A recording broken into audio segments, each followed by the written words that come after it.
awards ceremony and celebration, we're thrilled to honor Aman Kochar and Aaron Priest while celebrating the impact of UJA's work.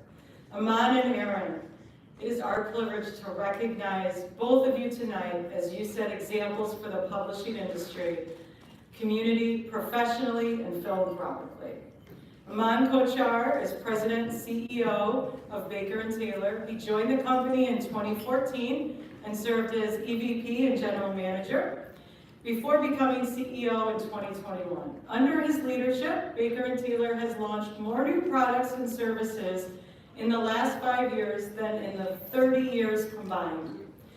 His commitment to service earned him EdTech Digest 2021 Global Leader, and he was a 2021 Publishers Weekly Notable, along with the top 50 Asians in business in 2022. Aaron Priest is the president and founder of the Aaron M. Priest Literary Agency, which is celebrating its 50th anniversary.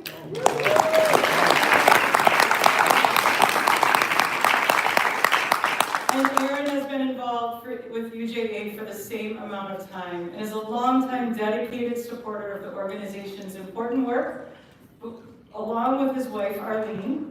Before he was chair of the publishing division, as he will tell you, back when it was still a luncheon, he sat on the missions committee and has attended many programs and site visits to UJA's agencies.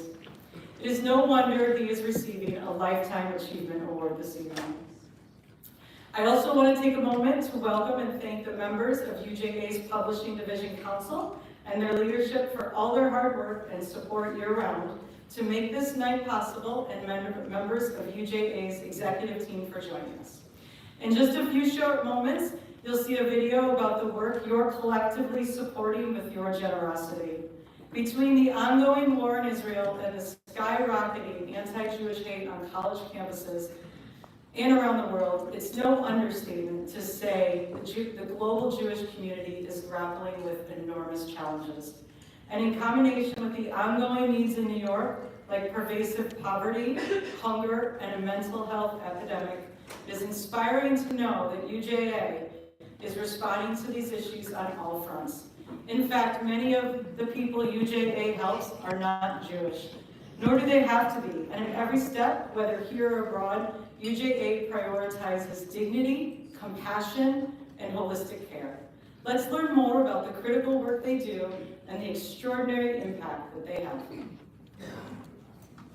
For more than 100 years, UJA has been there, building trusted partnerships so that we can transform lives day after day. And we're there. Warning sirens sounded across southern and central Israel Israel. has declared it is at war after Hamas militants. We are here in Kibbutz Nir Oz in Eshkol region. In this kibbutz, 1 out of every 4 people, the women, the children, babies, elderly, slaughtered, kidnapped, or just missing. October 7th was the worst day of my life. I've lost loved ones. I've lost my trust. I got text messages from my family telling me about the terrorists inside the kibbutz. And one by one, I lost contact. We've been through hell. Hard to believe this is the state of Israel. You still smell the smoke and you see the bullet holes. We, the New York Federation, ensure that this country returns and has a sense of security and remain a homeland of the Jewish people. UJA Federation has the ability to mount a comprehensive response because we've been working with all the organizations, the hospitals, the first responders, the trauma organizations for decades. Thanks to all of your support, we have the resources to help address the needs of Israel in this moment. Thousands of young survivors from the Nova Music Festival are facing significant mental health challenges. We opened on the 9th of October to offer immediate response for trauma. This safe place is one of the only places where one who has been through this kind of inferno can heal. The children that are over here with Early Starters International have gone through horrific events 7th and beyond. Our goal for the kids is to have as much normal routine as possible in order for them to feel safe and to continue growing and developing. We've seen how the New York community comes together at UJA with the resource, the relationships, the partners, the expertise to mobilize quickly. And that's because UJA has been involved in Israel from its very beginning. We really feel like we have a real partner in UJA. When we need help, they're always here to help, so thank you. New Yorkers, people of all faiths and backgrounds, stand shoulder to shoulder with the people of Israel, publicly displaying their support for the Jewish community and Israel in this moment. I was at the October 7th Nova Music Festival. I got lucky, I survived. We're here to fight for our loved ones, we're here to be their voice. For us, this is a sacred responsibility to tell the world, to help tell the story of the atrocities of October 7th, and to maintain the memories of all those hundreds who were massacred in Nova that day, the hostages still there. UJA, you have been supporting the survivors and the families of the victims. Without your help, we couldn't have done it.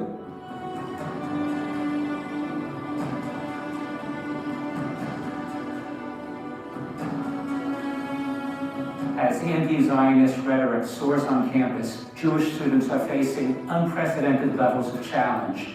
When someone draws a swastika in a Columbia Law School building, I do not feel safe. As a survivor, when I hear about these universities, I relive anti-Semitism. They've told us how unsafe they feel, which is why our Community Security Initiative has been working tirelessly on campus providing security support. We're also talking daily with university leaders and elected officials in order to restore safety and well-being for Jewish students on campus. We're funding a full-time attorney to represent students and advise them of their legal rights in this moment. And because Jewish life gives us purpose and strength, we're investing even more in on-campus Jewish communities and programming. Hillels are a priority for UJA Federation of New York, and we feel it every day. We stand strong when we stand together, but our fight against anti-Semitism doesn't define us. And right here in New York, we're confronting the most urgent needs of our time, caring for others, building community, ensuring a vibrant Jewish life, and nurturing all the places we call home. New York UJA, it's because of your brains and muscle and expertise that things keep moving, but that can only happen if you yourself are strong as well in your own backyard. The Jewish spirit is strong, and when we are together is when we are the strongest. We have the ability to make the world a better place. We're so grateful to UJA for their generous support that allows us to grow and thrive. UJA, we rely on you. In this challenging moment, with your help, we will be there, not just today, but tomorrow and in the months and years to come.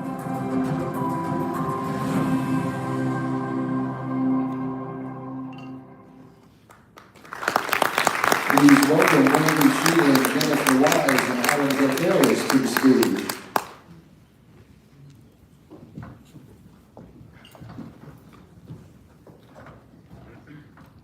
Wow, what an incredible tribute to UJA's work. Hi everyone, I'm Wendy Shannon, co-chair of UJA's Publishing Division. And I'm so grateful to be here with all of you, together with co-chair Jennifer Wise and vice chair Adam Zacharias. These are the times when community matters more than ever, and when allies matter too. What we've seen these past months on college campuses has been a harrowing wake-up call for so many of us who were stunned by protesters calling for intifada, praising Hamas, and justifying terror as a legitimate form of resistance. It is not only Jewish students who feel their sense of security and belonging has been shattered.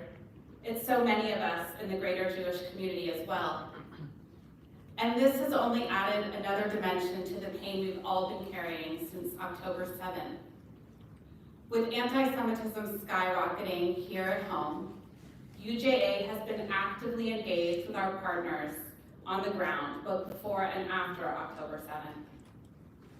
Since its founding in 2019, UJA's Community Security Initiative, also known as CSI, has helped protect 2,400 local Jewish institutions. They work around the clock, constantly scouring the dark web for threats and efforts that have literally thwarted terror attacks. With summer rapidly approaching, CSI is also running security training for Jewish summer camps on campuses across the city, including Columbia and NYU. CSI has been offering critical security advice and support, which will extend into preparations for the fall semester. UJA has significantly supplemented funding to 11 Hillels, serving over 20 New York area campuses, to strengthen Jewish programming, support mental health, and provide legal counsel for students and academics facing harassment. No less important, we're also advocating in the halls of power, maintaining your daily contact with the mayor, the governor, and other local elected officials, so they know when the Jewish community is attacked, silence is not an option. We're helping large corporations support Jewish employees who have felt abandoned, and on a parallel track, working with the DOE on teaching public school teachers about the face of contemporary anti-Semitism. And in Israel, of course, we've not rested since the war broke out on October 7th. On that first day, UJA acted immediately, working with our overseas partners to assess need and deliver help fast. Within hours of the first attacks, we allocated $10 million from our endowment to seed our Israel Emergency Fund. Since that time, we've allocated more than $99 million to address critical, ongoing, and longer-term needs, from ensuring the well-being of hostages' families, to rebuilding devastated communities, to funding specialized mental health care for victims of sexual violence, bereaved families, survivors of the Nova Festival, and more. Yet no matter what else is going on in the world, we also maintain our dedication to ongoing needs that aren't always in the headlines. For example, UJA funds the largest kosher food network in the country, and we've already transformed 15 of these digital pantries to a digital model serving 35 satellite locations. What's a digital food pantry? It's online ordering so people can choose the food they want and need, preserving dignity and minimizing waste. We've also created one-stop comprehensive social service centers called hubs to meet clients where they are at. These hubs reflect a truly innovative approach, one that incorporates technology and the power of our vast nonprofit network to help meet a seemingly intractable problem. In other words, it's classic UJA, and we're taking the success of our hub in Queens, the Jack and Shirley Silver Hub, and applying it to a new hub in Brooklyn coming very soon. And every year, a portion of UJA's annual campaign is also focused on investing in programs that promote universal literacy, because we know that education is critical to breaking the cycle of poverty. Year after year, UJA's annual campaign is the foundation for our ongoing efforts to help people in need, and it's work that only happens because of people like you.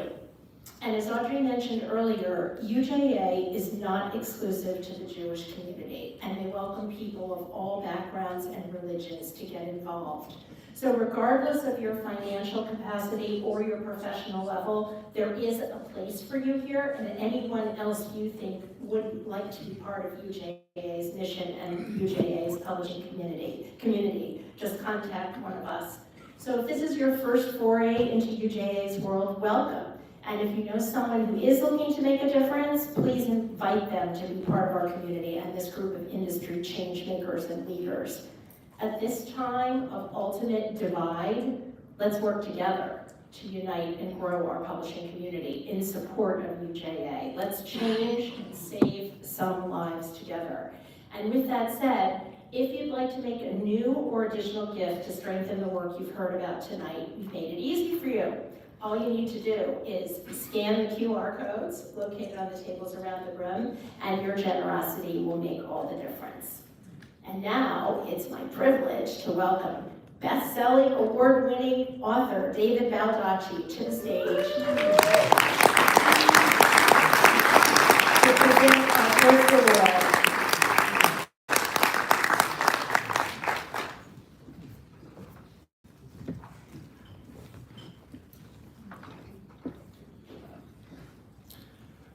you are aware of Aaron's longtime association with UJA and all that he's done with and for the organization. I am here tonight to speak to my relationship with a man who's been an agent, mentor, counselor, and most importantly, a dear friend of mine for many decades. I met Aaron 30 years ago when I was looking for representation for my first novel, Absolute Power, and I remember him telling me that he hoped to have more books to write because he preferred to represent authors who had long-term careers. Nearly 60 books later, I think we both have achieved our goals. Aaron has personally handled every publishing and film deal I've ever done, and I was a lawyer, and I would never, ever want to be on the opposite side of a negotiation with that. He is simply the best at what he does. After many a hard-fought deal was concluded, we were celebrating with the publisher, they would come over to me and say, "Wow, that Aaron Priest." To which I would say, "Yeah, isn't he wonderful?" Aaron has a full life outside of his agenting career. He has been married to Arlene Priest for over 6 decades. Arlene, I can personally attest, is a force of nature with a unique, positive outlook on life. Full disclosure, Aaron and I both married well above our pay grades. Aaron is the father of 2 sons, David and Michael, and a doting grandfather to his sons' children. And he was one hell of a slalom skier to boot, something I can also personally attest to because I have pulled him over the water at nearly 40 miles an hour. Over the years, like everyone else, Aaron and I have had incredible triumphs and hit difficult personal lows.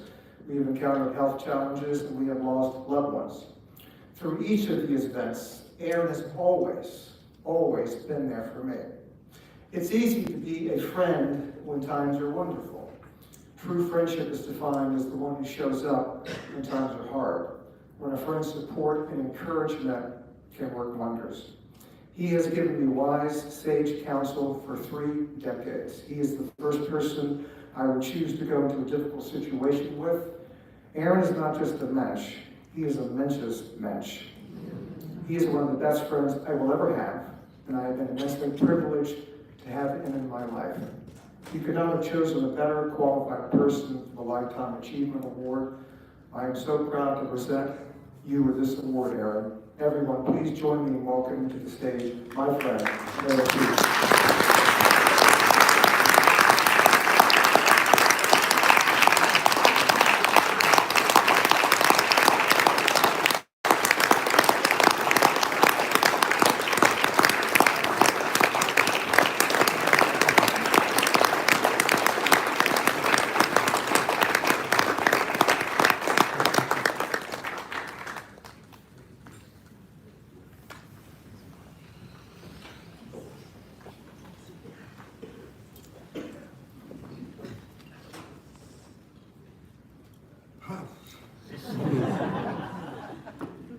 Thank you, David. I loved your remarks so much, I started looking around the room to see who he was talking about.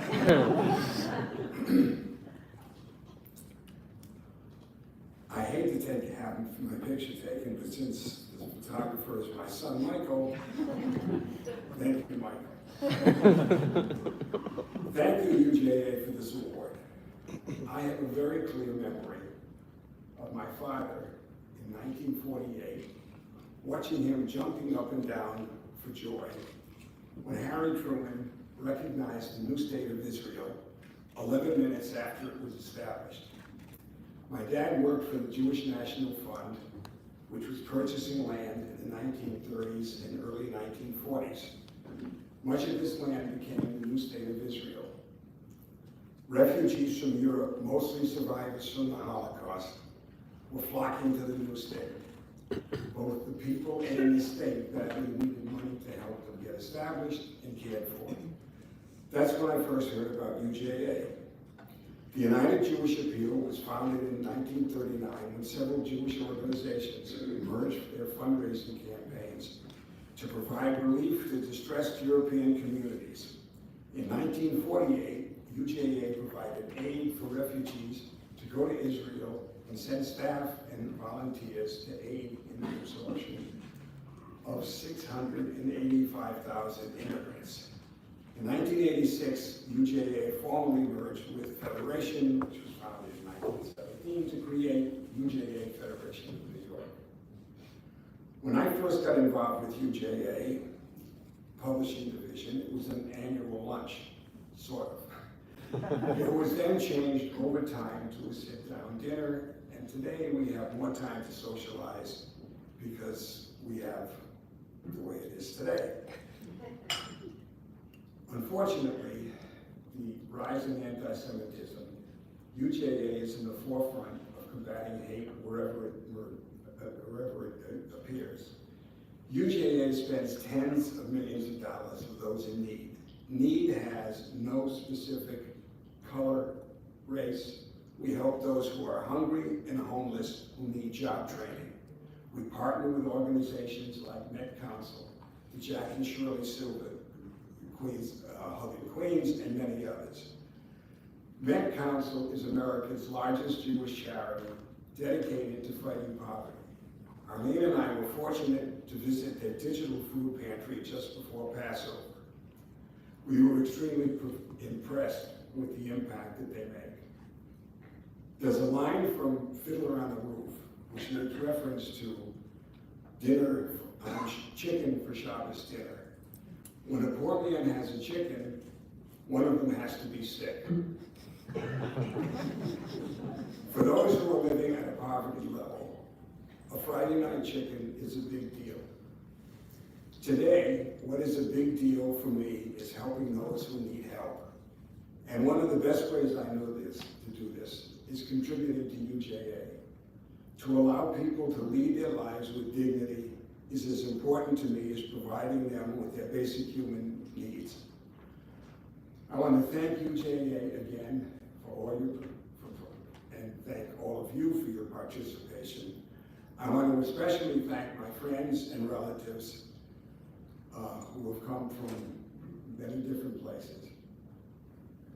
And finally, and most importantly, I want to thank my wife Arlene, who has been a huge part of my life for 62 years.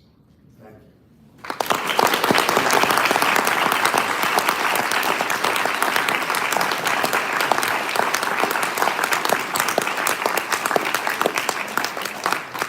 Please welcome Audrey Marcus back to the stage.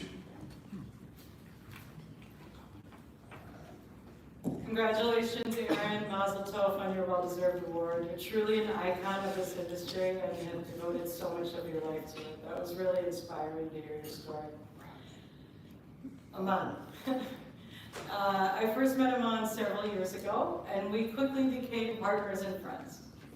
Immediately, I could see what makes Aman different: his kindness, his empathy, and strong desire to help. On my first visit to his office in Charlotte, I saw a strong sense of loyalty from his team. Aman would walk the halls, introducing me and my team to his colleagues, regardless of title or role. He could tell us everything every person did there, and did that with pride. He speaks of his values, treating everyone equally and giving back to the community. He shows you examples, and boy does he tell stories. On one trip, he said, "Hey, Audrey." I always know when I hear "Hey, Audrey," there's an ask coming. He said, "I want to show you my new children's series I published, Jeet and Fudge.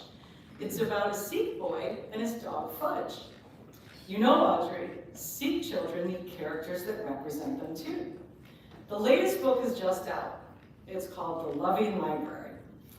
Then he asked, "Could you write an Amazon review?" So, of course, I purchased the book, and I wrote an Amazon review, and my dog Walter has been known to write Amazon reviews. But if we write what we know, a simple level 2 children's reader encapsulates everything you need to know about Aman's character.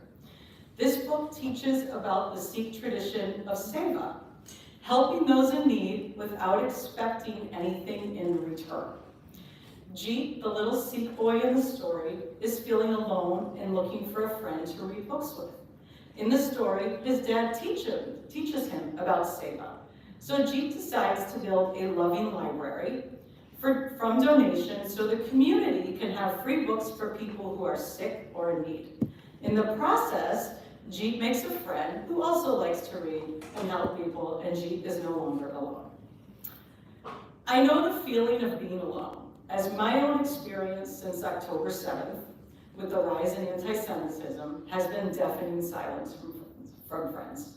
The first, and frankly, one of the only calls I have still received is from Aman, just to ask me how I was doing. And that's consistent with his character and his friendship. He is the first to call in the most turbulent of times, and he always says to me, Audrey, I have your back. So I know I am not alone. I was so happy to hear UJA would be honoring Aman. I cannot think of a more deserving friend, colleague, or partner who we can all learn from. The simple act of helping those in need without expecting anything in return. So please turn your attention back to the screens to hear from some special people in Aman's life.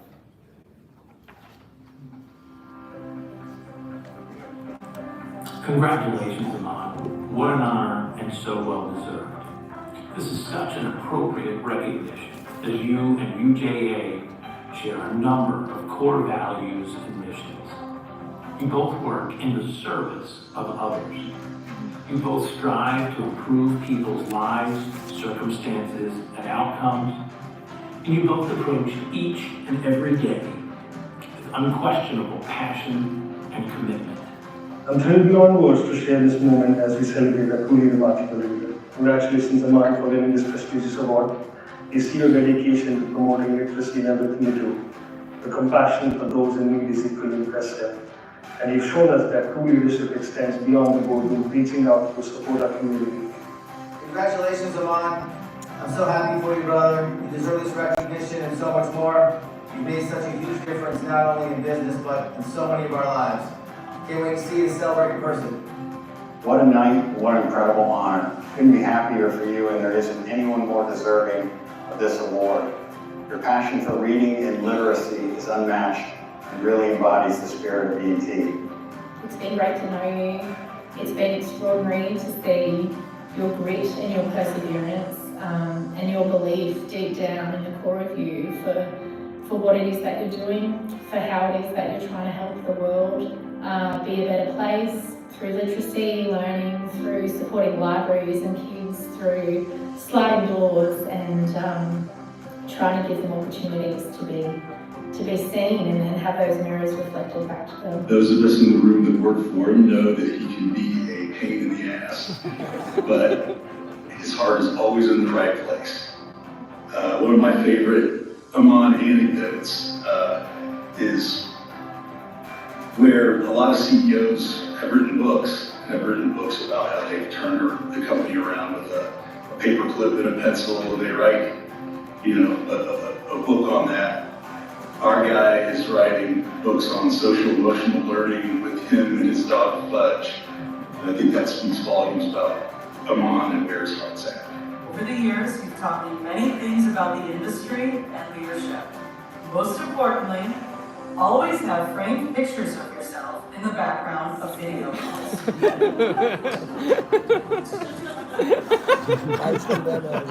Start every meeting highlighting your latest achievement.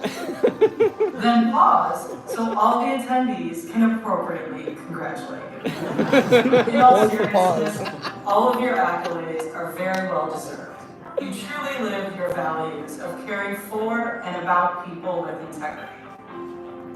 Congratulations, Aman. Your commitment to inclusion and literacy has led to the development of many new programs that have empowered people in enriched communities. I look forward to seeing your future initiatives. In my time of knowing you, two traits come to mind. That would be empathy and openness.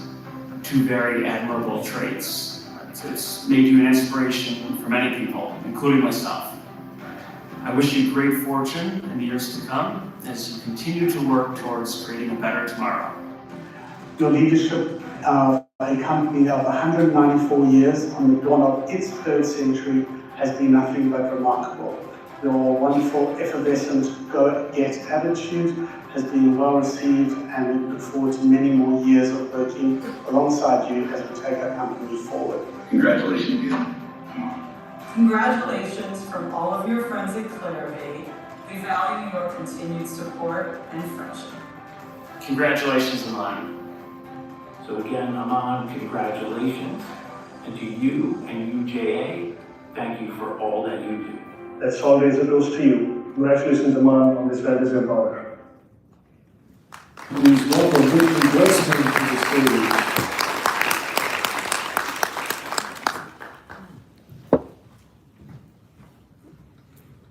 Good evening. Before I say a few words about Aman, I want to thank UJA for this amazing evening. It's truly been a pleasure working with Jordana and her team throughout this event.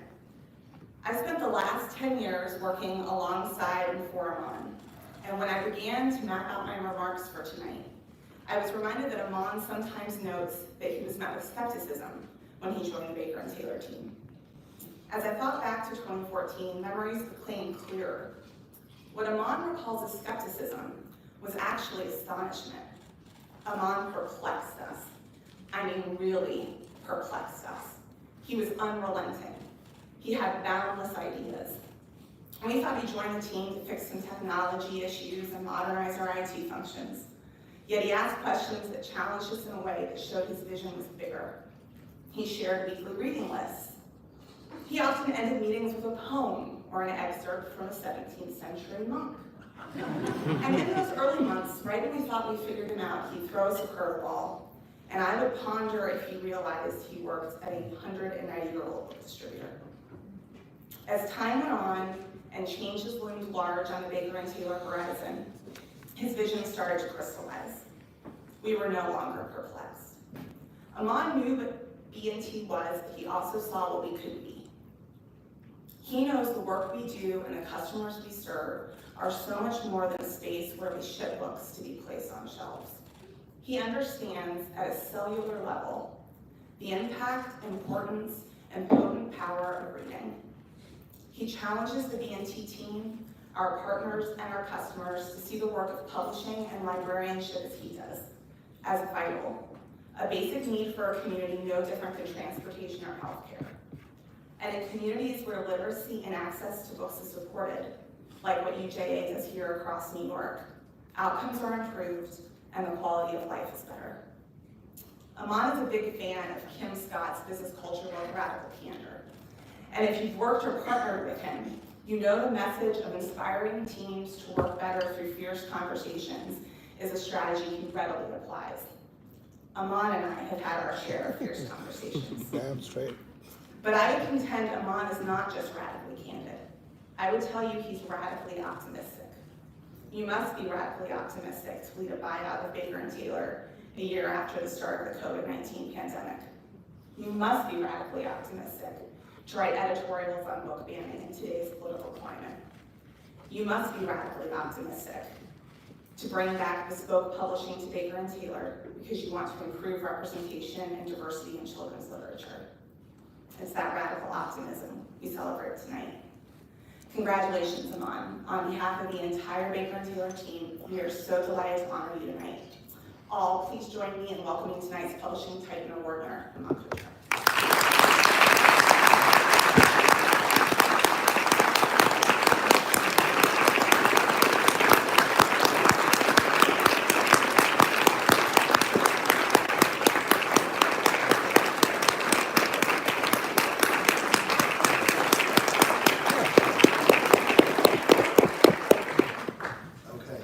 I'm not crying, you're crying.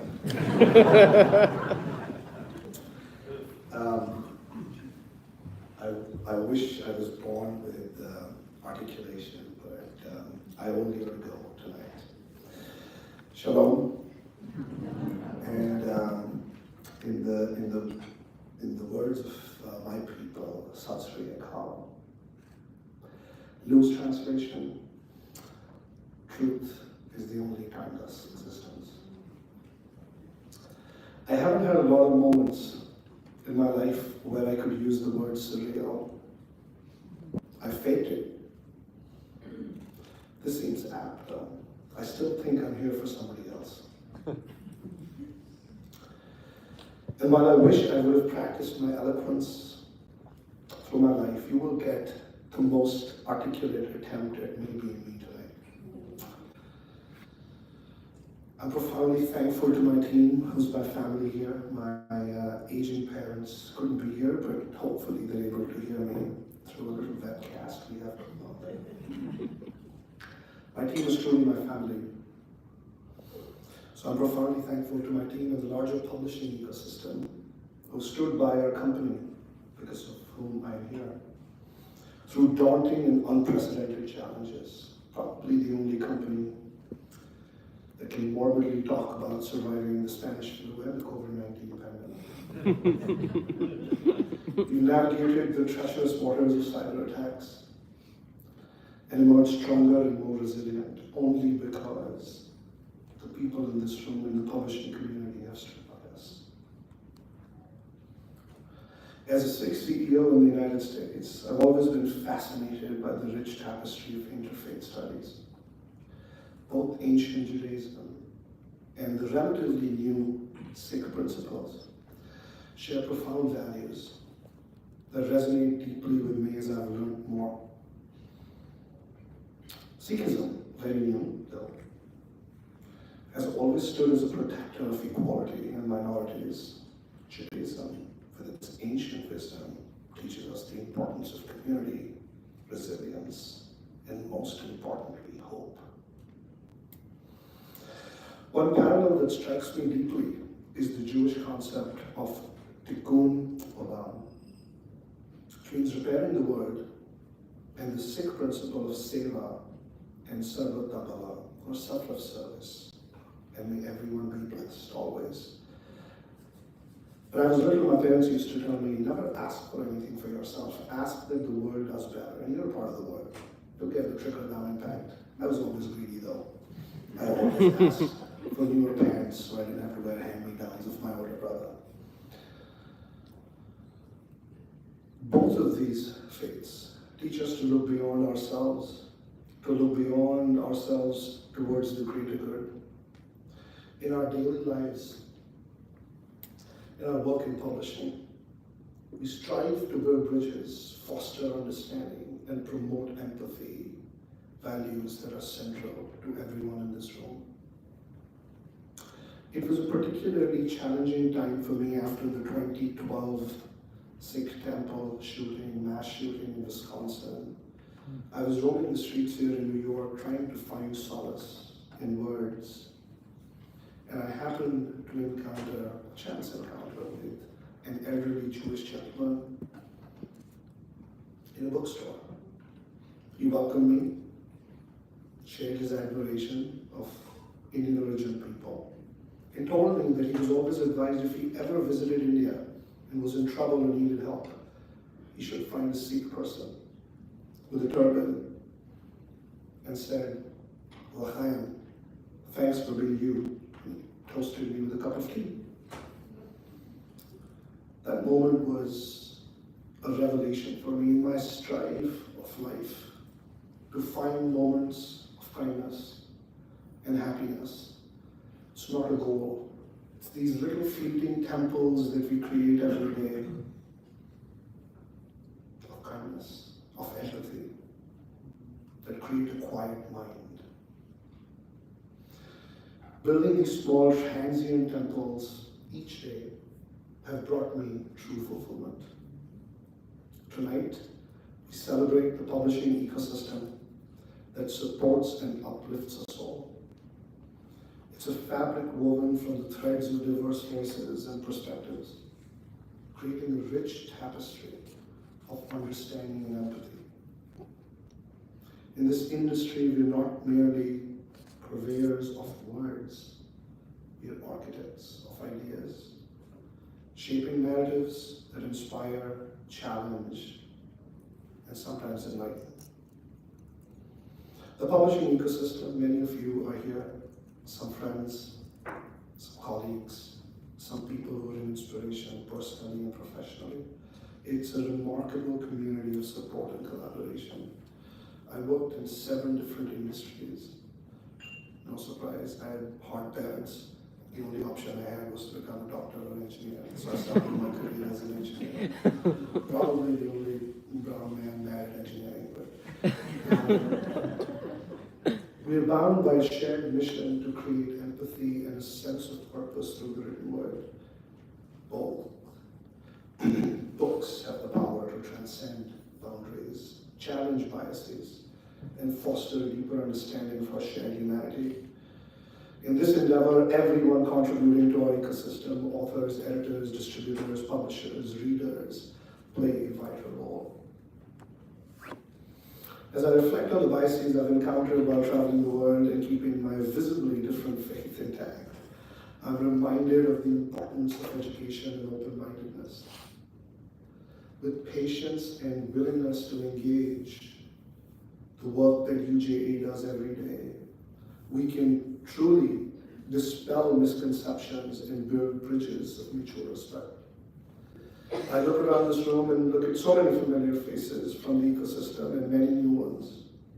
Thank you to all that you do every day. To the donors who made this evening possible, to the publishing ecosystem that continues to thrive, to the UJA team, the UJA CEO Eric Goldstein and President of UJA Linda Mirels, my fellow honoree Aaron Priest, Steve Portash, an entrepreneur extraordinaire, collaborator, and competitor. And finally, Jordana at UJA, who's been tremendous to work with. Thank you for bestowing this honor upon me. I'm truly inspired and humbled by this recognition. But more importantly, I'm thrilled to contribute and raise funds and awareness around the amazing life-changing work that UJA does for New Yorkers across the city. And finally, with gratitude and humility, I stand before you tonight to accept the Publishing Titan Award from the UJA Federation of New York. This honor is not mine. This is for the entire Baker and Taylor team, our esteemed founders, past leaders, and especially a mentor and a past leader, David Culley, whose leadership and vision have brought us and me to this remarkable moment. David is no longer with us in this temporal world, but his spirit lives on through Baker and Taylor that will celebrate 200 years in 2028. In the spirit of unity and understanding, let us raise our glasses, and in the words of the old country, L'chaim. Thank you all for the bottom of my heart.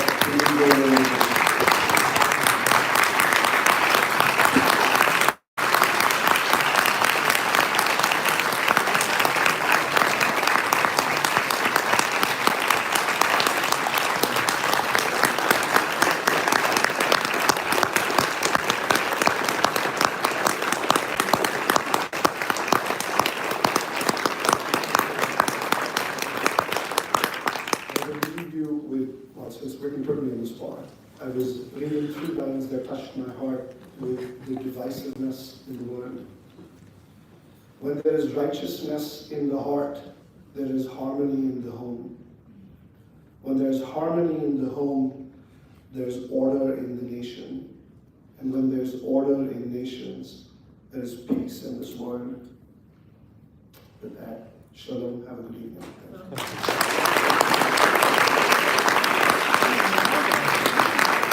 Please welcome Rosie Walters back to the stage to close our evening. Thank you.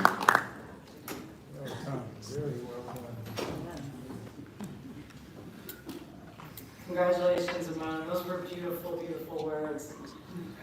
And what a well-deserved honor for you and the Baker and Taylor team. To close out tonight's program, I want to thank you all again for joining us and for the continued support from the publishing community. Your work and generosity will continue to benefit the millions of people who have been touched and helped by UJA. You should all feel immense pride in what you helped to make possible at a time when our world feels so divided. Gathering here tonight as a community is more important than ever. As a reminder, if you'd like to donate, you can easily do so by scanning the QR codes on the table. As you've seen and heard tonight, UJA's work is only made possible by your support. You can make even a bigger impact with the small click of a button or two. Plus, any new or increased gift between $1,000 and $5,000 will be matched dollar for dollar, thanks to the generosity of Amanda and Glenn Furman.